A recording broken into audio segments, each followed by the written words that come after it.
Naš dom obezbeđuje ishranu, smeštaj, pomoć u učenju, izvršavanju školskih zadataka, kao i vaspitni rad, sportske, zabavne, kulturne aktivnosti za decu koja su van Zaječara, pohađaju našu školu i trenutno dobu imamo 17 deteta iz čitave Timočke krajine, imamo decu iz Boljevca, iz Negotina, iz Kladova, iz Majdanpeka,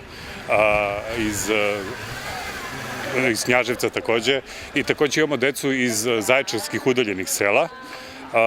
Kapacitet doma inače 30 učenika.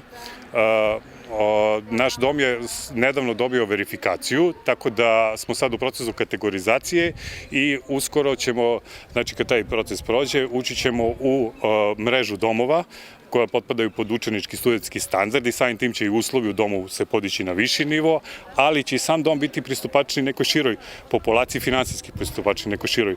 populaciji. Ono što bih posebno napomenuo da su vi već sad uslovi u domu jako dobri, možete se sami uveriti kasnije. Ono što bih isto napomenuo jeste zaposlene koji su radili tokom ovih 50 godina u domu, znači defektologe, vaspitači i svo pomoćno osoblje. Taj posao je specifičan i lep. Mi smo toj deci više, rekao bih, više od nastavnika, ali opet im nismo roditelji i negde u